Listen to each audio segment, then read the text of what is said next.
to really think about that, because sometimes when you hear the way that a person talks, you hear that you hear that thing that you like, wait a minute, now that didn't sound quite right.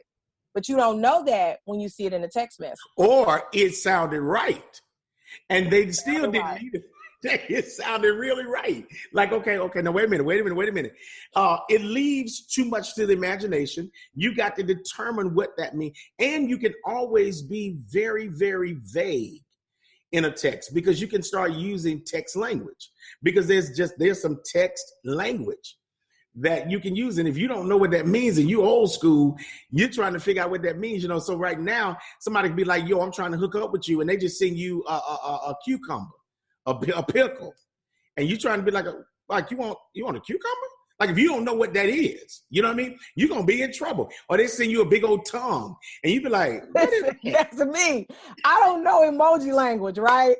Okay, just quick story about this. He ain't lying about that. Because we even had a show that somebody started putting emoji language, and I was reading the comment, and Mario was like, no. And I didn't realize what was going on. I just knew I needed to stop. But you are absolutely right. This whole emoji thing is off the chain. And let me tell you, I always say human language started with pictures, right? Human communication started with pictures. We write now. This is like modern day hieroglyphics. I need somebody to interpret this for me. Like, you just see a line of emojis, and it's like, what is that? But to your point though, right? You start seeing all these things. You don't know what it is. You see these water droplets, right? Mine just got a couple little different meanings, right? I'm like, listen, don't y'all send me any water droplets, eggplant, tacos, or whatever, all that. Don't send me no pictures. No. Yeah. Because, you think about it, if you don't know what those are, you could be responding to something. That's been me. That's been me. And listen, I almost committed myself to something, honey, that I did not want to be. Absolutely. And wait a minute. And they call you, be like, yo, why you tripping? Like, why you tripping? That ain't what you said on the text. That's not what you said on the text. You said you want me to come on there. Okay. But seriously though, people are having these conversations. So the question is has it replaced? I mean, I really just need to know. Has your device really replaced the quality human contact? It has. Because think about it in the context of love languages, right? Mm-hmm. So if your primary love language, for example, is physical touch or acts of service, you're going to have a hard time with this, right?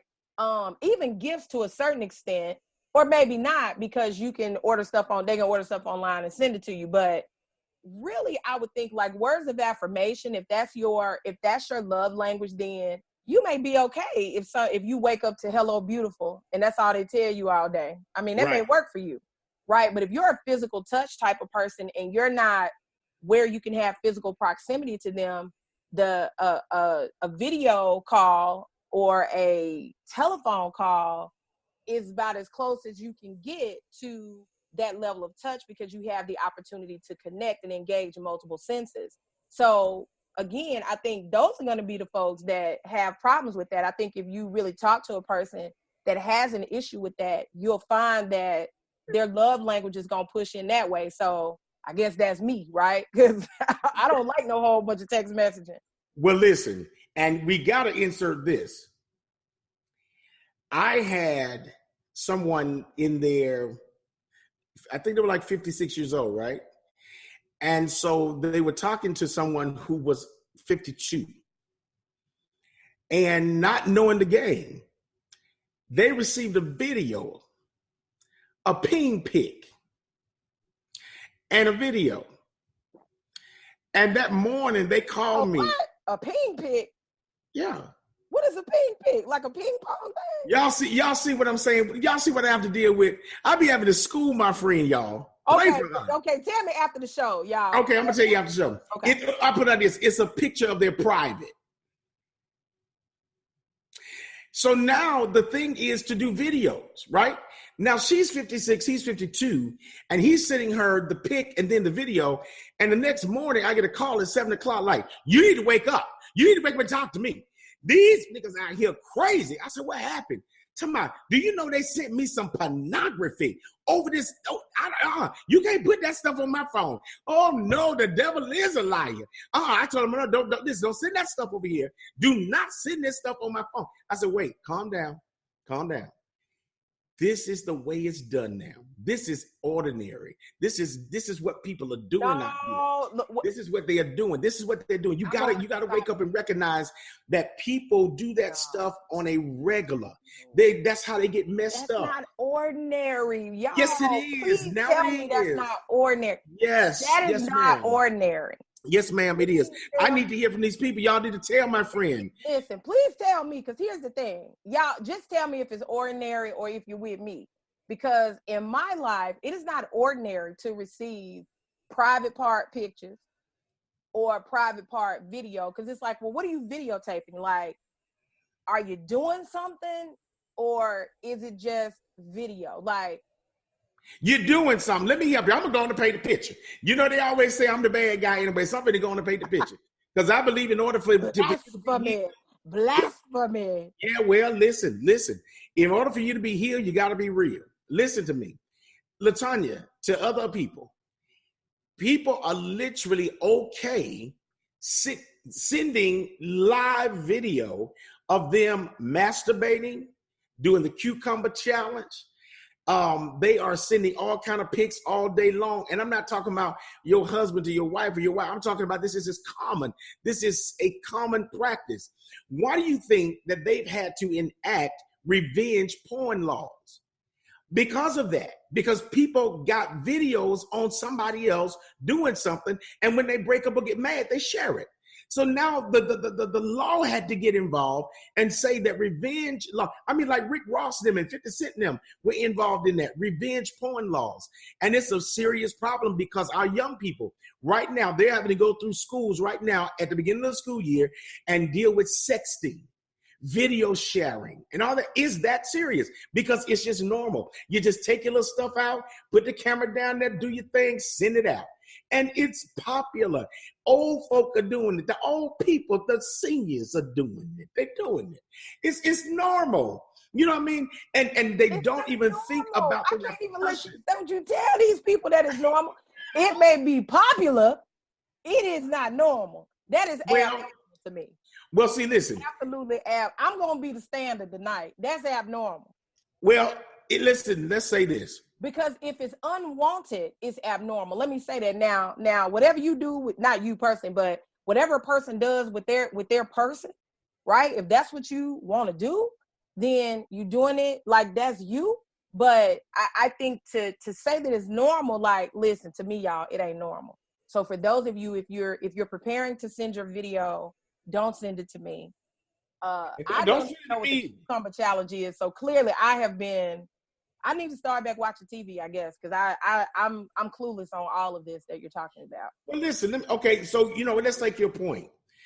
It is abnormal for a lot of people because a lot of people don't want that on their devices. They don't want to receive it or whatever. You see, they really don't want it. So it becomes, that's like abnormal. Don't send me that stuff. I'm offended by that. They really are. But the normal thing now is that people are open to seeing what you're working with. They're okay with that. This is how people, you talking about getting swindled. People are getting swindled that way by showing a penis pic or a masturbation video. It's happening in the church. You know what I mean? Like, it's so many scandals going on right now because everybody wants to be a porn star using the devices. This going live thing has caused people to become addicted to being little porn stars.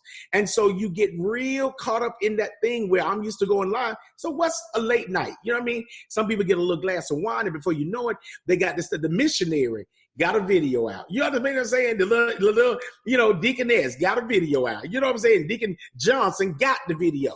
There was a pastor, in fact, listen to this. This was deep. There was a pastor in Dallas. It was all over the news.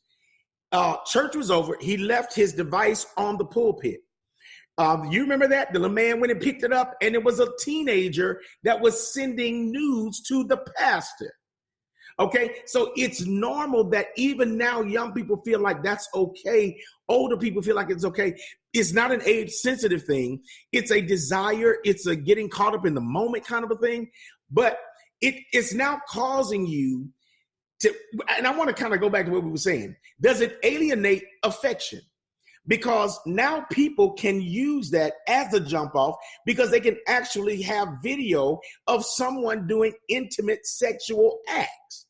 That's a jump off in a way to me. That's a mistress.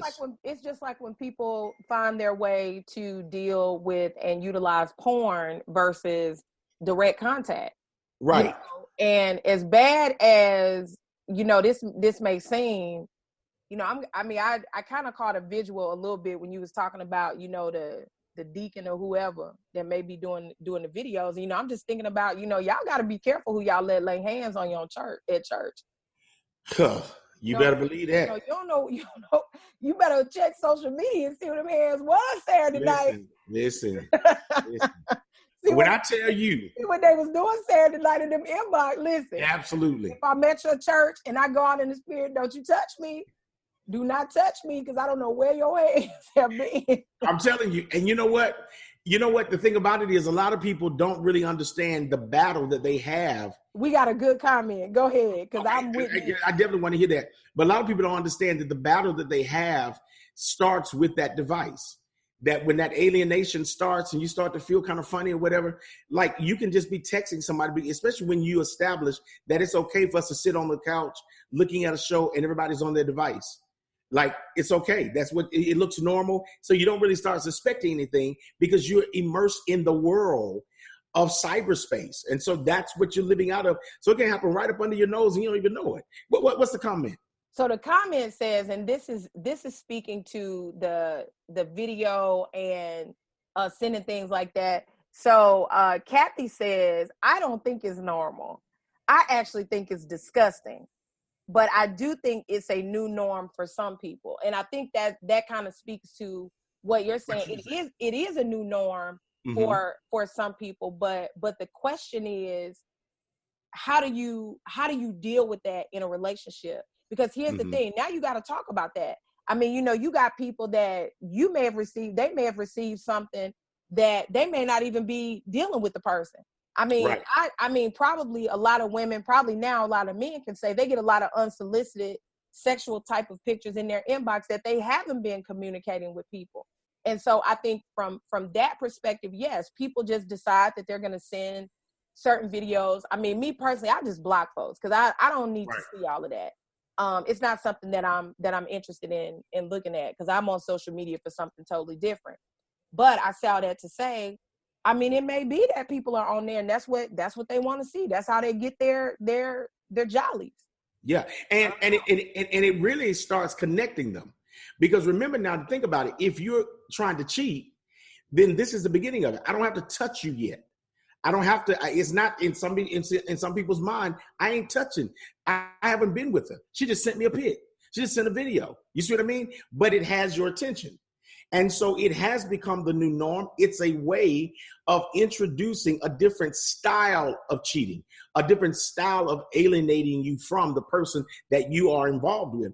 And it can be done very, very easily. You think about now, all somebody has to do is to meet you in a mall and say, yo, put your number in my phone. Okay. And so they just simply, or just call this number and I got you locked in. It can happen just like that. We used to get numbers and we had to look for a pen. You got a piece of paper, write the number in your hand. And you old if you did that. Okay. You old if you did that. So now, you realize that it becomes simple to introduce that type of cheating into a relationship and nobody ever know. You can carry on a whole emotional relationship and without even touching the person or being in their company. That's how folk get swindled, because you start talking over the cyberspace. You can start feeling stuff. You can start looking for that text in the morning, that text at night. That's the last thing you do. And it graduates into the video. You see what I'm saying? Well, just let me see you in your panties. Let me just see you in this. Now your wife's sitting over there dealing with the baby, or she's cooking, or the husband dealing with the baby, the wife in the kitchen with the phone right there by the dishwater. And that